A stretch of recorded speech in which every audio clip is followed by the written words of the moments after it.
Thank you. Okay, gentlemen, before we broke there, I asked you about can you bring some clarity for farmers as they get towards the end of the year. Well, I suppose from now on that they know exactly the situation they're in. But the second question I want to ask there, Senator Lombard there raised about how much milk we're back and how many million litres we're back. And I suppose we've invested hugely in stainless steel over the last number of years, and there's been huge investment all across the country in stainless steel. The reduction that we have at the moment, have you figures of what that will add to the cost of processing? Do you want to do banding first or like the latter? Whatever. I can do the banding first. Here, look. I suppose, look, from the perspective, I suppose, of giving farmers guidance in terms of where they sit on a monthly basis, I suppose ultimately it would be good if that information was available in the Ag Food Portal, where farmers are, they're accustomed to seeking information in that portal, and I suppose the key information is available there. So we submitted farmers' request. We've submitted the milk volume information actually through ICBF, or the Irish Cattle Breeding Federation, and then they, I suppose, generate the banding piece, or the farmers select the different bands they are committing to, and then that information is aligned with land information, etc., from the Department of Agriculture, Food and the Marine. So I suppose the other opportunity that's probably there is a decision support tool that could be provided on the ICBF platform, and that tool I think should have a forecasting component to it, so that on a monthly basis not only can farmers receive an indication of where they sit, so they could move a lever in terms of inputs like crude protein percentage, etc., because you get a year like this, and if you ask a farmer today where they're going to end up in terms of even the crude protein piece, there's a lot of feed gone in over the last few months. What is the autumn going to entail?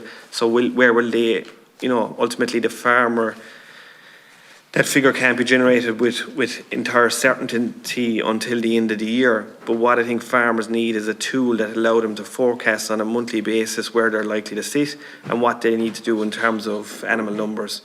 So I think it's an indication of where farmers are at, and also a forecasting decision support tool that they need to allow them to make what are quite substantial decisions in terms of reducing stock numbers throughout the year. And I suppose the other thing that, without that information, they're going to hesitate to make that decision, and you almost have to do an overcorrection the later in the year it happens. So you could reduce your stocking rate in September.